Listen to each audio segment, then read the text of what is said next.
Hi there and welcome to Yarnspirations. I'm Mary Beth Temple for Hooked for Life, and in this video we're going to take a look at the You Better Work knit socks.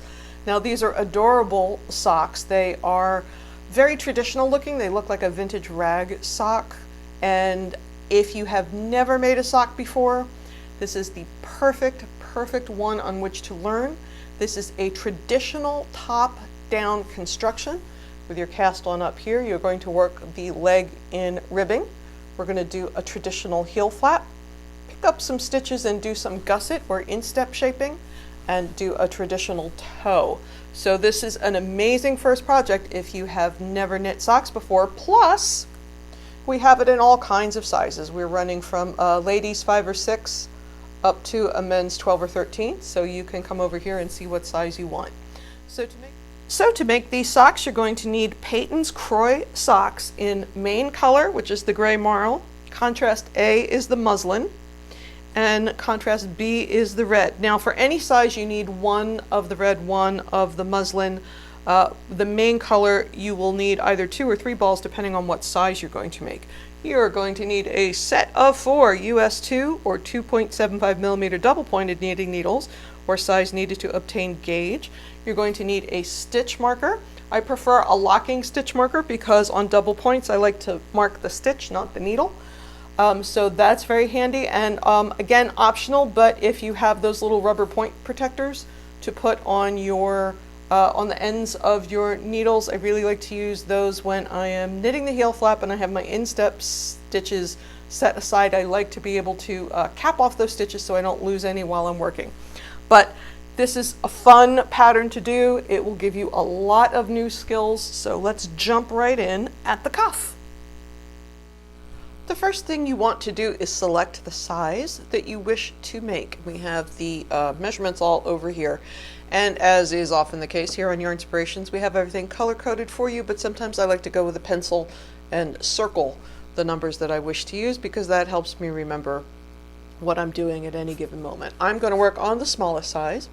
So the first thing is with A, we're going to cast on 56 stitches and divide them so there's 18 on the first needle, 18 on the second needle, and 20 on the third needle. And it says join in round, placing marker at first stitch. Now if you're new to sock knitting, there's just a couple things I want to talk about here. One is you can cast on the correct number of stitches to each needle, as I did, but sometimes people who are new to working with double pointed needles, that is a little off-putting for them. It is completely fair play to cast on all 58 stitches, or 56 stitches rather, onto one needle, either this needle or if you happen to have a straight needle that's the right size, and then move them onto the needle. So if casting on X number onto each needle makes you bananas, put them all on one and then even them out. And then when I join them into the round, I need to make sure that there's not a twist. You don't want to twist, it's uncomfortable and it makes the sock hard to put on. So when I'm starting my round, I will literally put it on a table just like I'm doing here and smooth it down to make sure that all of my cast on is facing towards the inside and nothing is twisted. So all I'm going to do is, now I'm going to work in knit 2, purl 2 ribbing. The last thing I want to do is mark a stitch for the beginning of the round. I like to mark the last stitch of the old round. You can also mark the first stitch if you want, but a locking stitch marker. Now, I'm noticing this guy's a little big. This is the large size because that's what I happen to have to hand. You could use the smaller size too if you want. But locking stitch markers are best. You want to mark the stitch, not the needle, because in double pointed needles you switch around a lot of what needle is where, and you do not want the marker to go away. Now I left a really long tail, so let me find my working yarn here. So all we're going to do now is knit 2, purl 2 ribbing.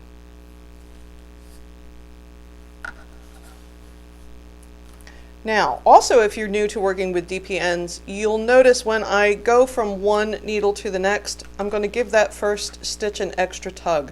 And the reason is because you're jumping from one needle to the next, it's really easy for that first stitch on each needle to get stretched out. We call that laddering because you can see it and it looks like rungs on a ladder, and that is not good. Now, if you get a tiny bit of laddering, more than likely it will block out with washing and wear.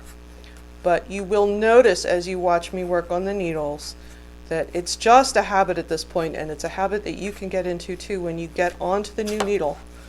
Just give that first stitch an extra tug.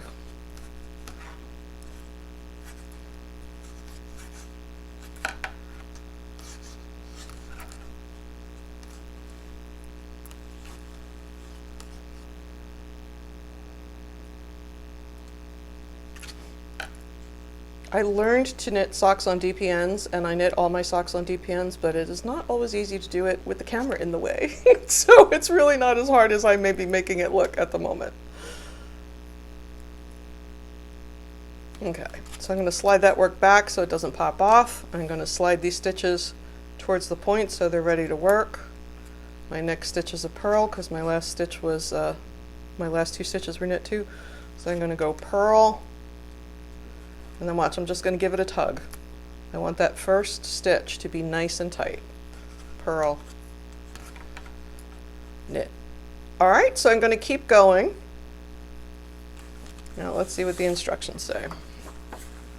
So you're going to work 8 rounds in A, then you're going to work 4 rounds in B, then you're going to work 16 rounds in A, and break A and B. So that's my cream, my red, my cream, and then I'm going to the main color, which is the gray marl, and I'm going to continue in that knit 2 purl 2 ribbing until the work measures 7 inches from the cast on, from the very beginning.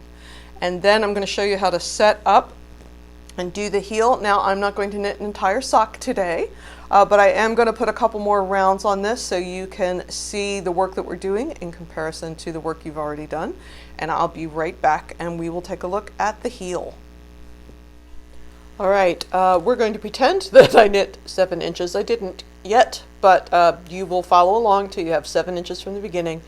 And then let's take a look at what we're going to do next. From first needle, slip last 4 stitches from first needle onto the beginning of the second needle. So here's the first needle. Here's the second needle. So we're slipping 4 stitches, or 5 depending on what size you're making, and we're slipping them onto the second needle. Now, you want to make sure that you don't twist. You're just moving them from one needle to the next. You're not twisting or knitting or anything like that. So that's 1, 2, 3, 4. Slip last 14 stitches from third needle onto beginning of first needle.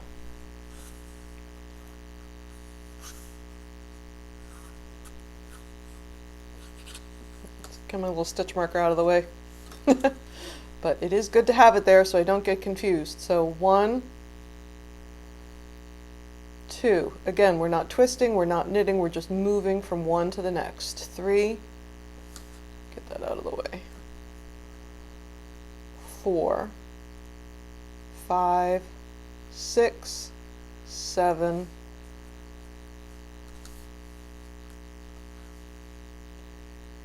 8, 9, 10, 11, 12, 13, 14. There were originally 20, so there should be 6 left. 1, 2, 3, 4, 5, 6. Okay. Okay, enough 28 stitches for the heel are now on that first needle, and then the stitches that are left, and that'll be a different number depending on what size you're making, it says divide them evenly onto the second and third needles and leave for instep. So again, does it matter exactly how many are on each needle? No, it does not. But what we want to do is split them between the 2 needles so that just so it's easier to work. If you have them all on one, it's kind of hard to work on the heel stitches. And I'm going to slide it so they're in the middle because I don't want the needles to pop out. And now if you're the type of person that does those little rubber point protectors, now would be a really good time to put those on there. So now, following on the instructions, I'm going to break the main color because I'm going to make the heel in the light color with A. All right. Get that tail out of the way. I'll weave that in later. Oh, for goodness sake. All right, now, with A, proceed as follows. Now, we're working on a wrong side row, and we're working in rows now, not rounds. So I'm just going to work on these 28 stitches. So we're going to slip one purlwise. So I'm going to move it from the left needle to the right needle as if to purl, but again, not twisting, not knitting, not purling, not doing anything. Purl to end of row. And I'm just going to add my, my other color by folding it 4 to 6 inches from the end and picking up that first, knitting that first stitch, purling that first stitch with a fold. I can weave the end in later. And of course your stocking is going to be 7 inches long, not the 1.5 inches that I have. So you're going to purl to the end of the row.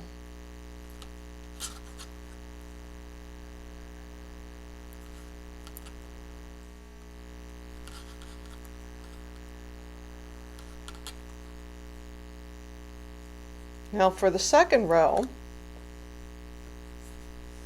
it says slip one purlwise, knit one, repeat from asterisk to end of row. So slip one purlwise, knit one, slip one purlwise,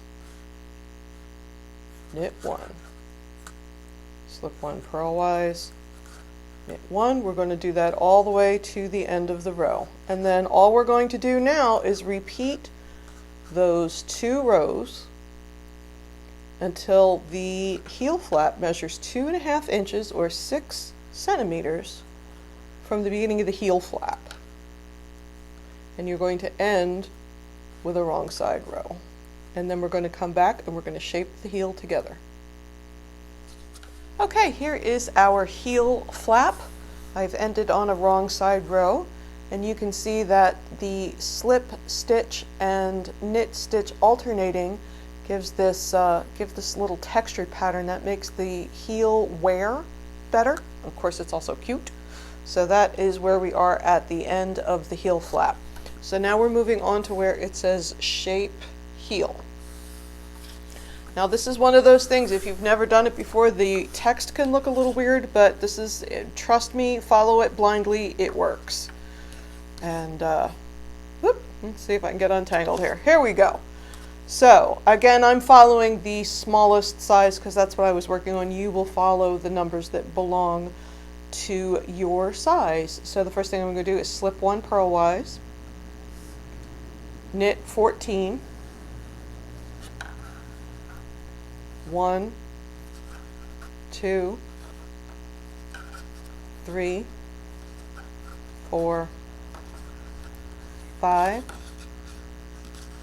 6, 7, 8, 9, 10, 11, 12, 13, 14. And then it says SSK, knit one, turn. So SSK is slip, knit. So slip one, knit 2 together through the back loop, knit 1. Leave these guys unworked. We're going to work on them later. And turn. So you have some stitches on the right hand needle and some stitches on the left hand needle. Now, second row. Slip 1 purlwise, purl 3, 1, 2, 3. Purl 2 together, purl 2 together, purl 1. Leave these guys unworked now and turn. So you can see we're switching back to stocking stitch, and you can see that we have these little decreases happening right here. Let's go to the third row. Slip 1 purlwise, knit 4, 1, 2, 3, 4, SSK, knit 1, turn. Now, I want to point out that you will see a little gap when you're working, and that closes up as we work. But when you're working along on your heel flap and you can't quite remember where your decrease goes, it goes on either side of the gap. So if you get confused, you've lost count, you can't remember which row you're on, look for the gap, because your decrease is going to have one stitch on either side of the gap. So there's my SSK, knit 1, turn.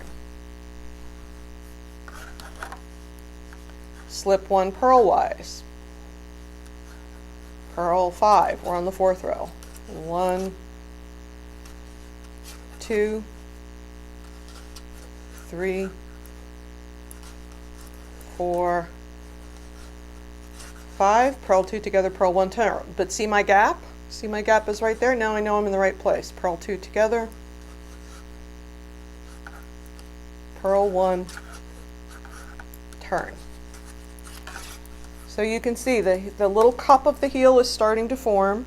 See how it's starting to pull in? That's exactly what we want. And the decreases are heading out in this direction to give us a nice flat heel that is comfortable to walk on. So I'm going to continue on doing all of my shape heel, and depending on what size you're making, again, just check with the pattern, make sure you've circled your colors. I'm only going up to the lady small because that's what I'm working on, but if you're working on a bigger size, you may have some more rows to do. So I'm going to finish my heel turn, and then I'm going to come back and we're going to look at picking up stitches to shape the instep.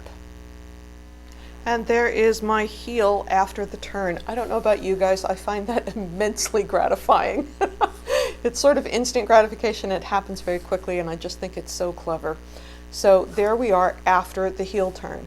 So the last thing that I have done, regardless of what size you're working on, is knit across so that my working yarn is over here, but I'm actually going to break the A because we're going to do pickups with the main color. So let's talk about picking up these stitches and getting them organized to make the instep. So we're going to pick up along the side of the heel flap is the first thing that we're going to do. Now let's see if I can show you. What I'm trying to show you is it's really easy to pick up under both loops of the slip stitch. You see how they're poking up a little bit? That's one of the reasons we slip the stitches on the edge of the heel flap, is so that you have a really simple, so you don't have to guess how many rows you need to do or where you need to put them. So once again, I'm starting in, and I'm starting in a good ways in from the edge because I don't want it to pull out while I'm stitching. But I'm going to insert my right hand needle tip under the 2 loops of the slip stitch, bring the yarn around,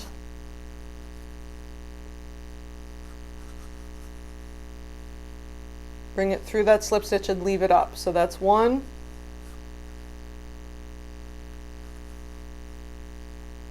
2, 3,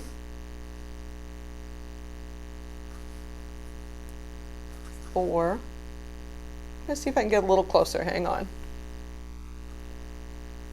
5. Now you can see it kind of wants to roll away from you a little bit, but just use your finger to get it toward you so you can see what you're doing. 6, 7,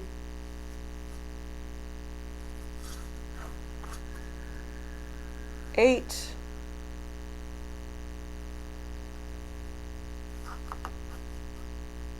9,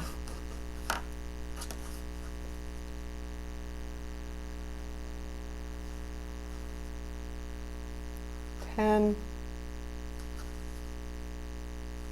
11,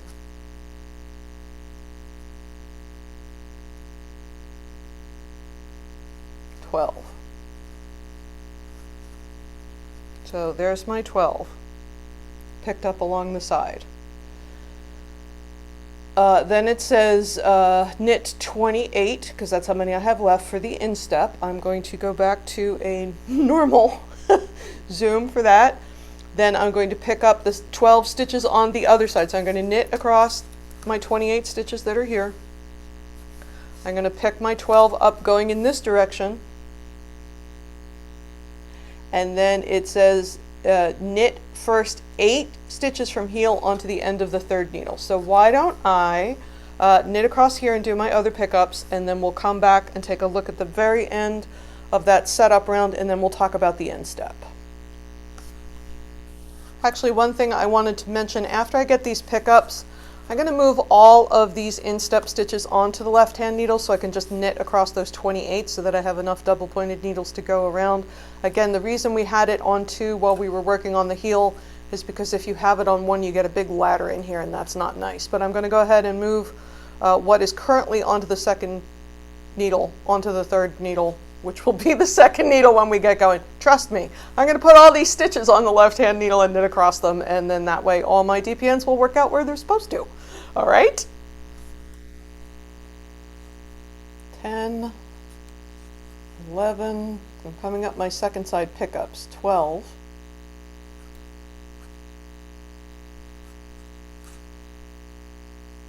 'oops, got a little split there. Let's fix that. There we go. So there's my 12, and then it says knit first 8 stitches from heel onto the end of the third needle. So my first needle is over here. That's my first set of pickups.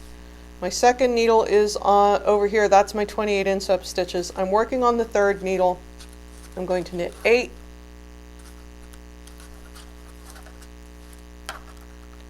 One, 2, 3, 4, 5, 6, 7, 8. I'm going to move my marker up because that's now the end of the round. So I've moved my marker up, and then I'm going to take these 8 stitches and move them over to the first needle.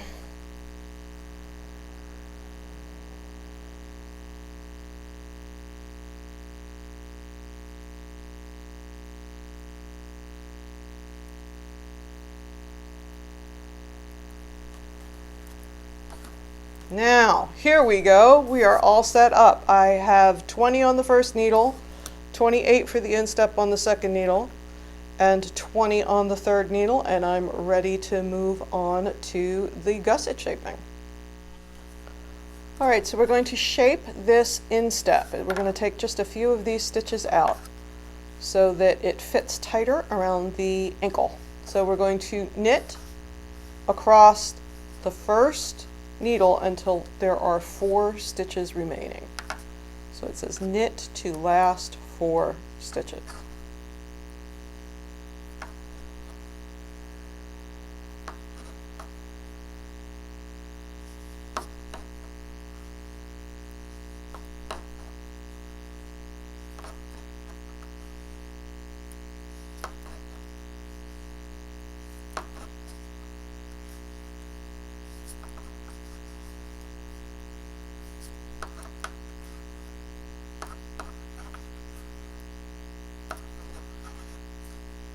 Okay, so I have 4 stitches remaining.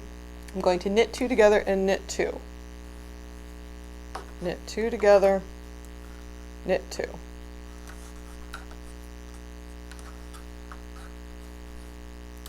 Then I'm going to knit across the 28 stitches on the instep needle, the second needle, and then we're going to take a look at the third needle.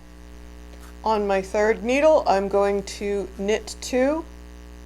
Remember, now that I'm back working in rounds again, I want to make sure that I give that work a good tug when I switch from one needle to the next. Now that first stitch looks loose, but that's just because that's where I joined the yarn.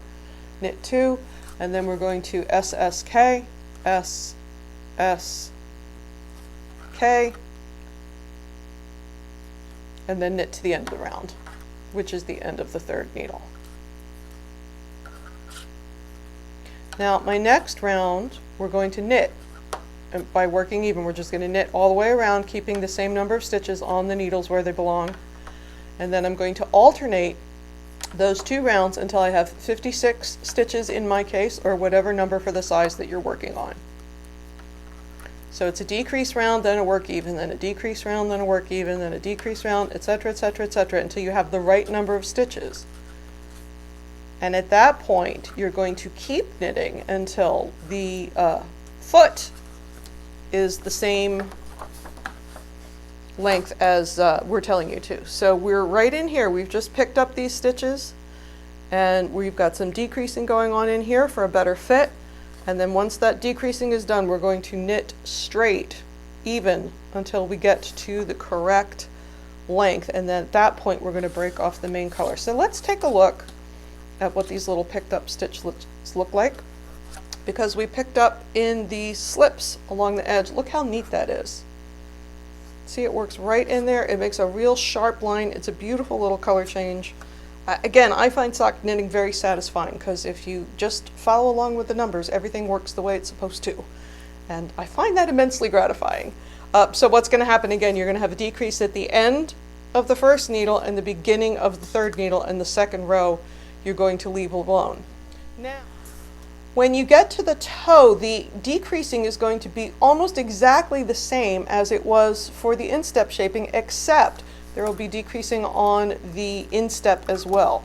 So you will have a decrease at the end of the first needle, you will have a decrease at the beginning and end of the second needle, you will have a decrease at the beginning of the third needle. And so you're going to follow the toe shaping, again, exactly how it's written, and same as the instep shaping, you have a decrease round and then an even round, and then a decrease round and an even round. And you're going to keep going there until there's 20 stitches in my case, but however many stitches it is that you're supposed to have. Knit the stitches of the first needle onto the end of the third needle, break yarn, leaving a long tail, and graft the 2 sets of 10 together. Now we have the diagram for you here, but we also have a separate grafting or Kitchener stitch video. So if the diagram doesn't do it for you, I highly recommend you scoot over and check out that video, and that will help you make a nice, comfortable, seamless toe. So I hope you had a wonderful time working on the You Better Work knit socks. Thanks for joining me here on Yarnspirations. I'm Mary Beth Temple for Hooked for Life. Please take a moment to like the video and subscribe to the channel for more content weekly on knitting, crocheting, and other yarny stuff. And we look forward to seeing you again here real soon.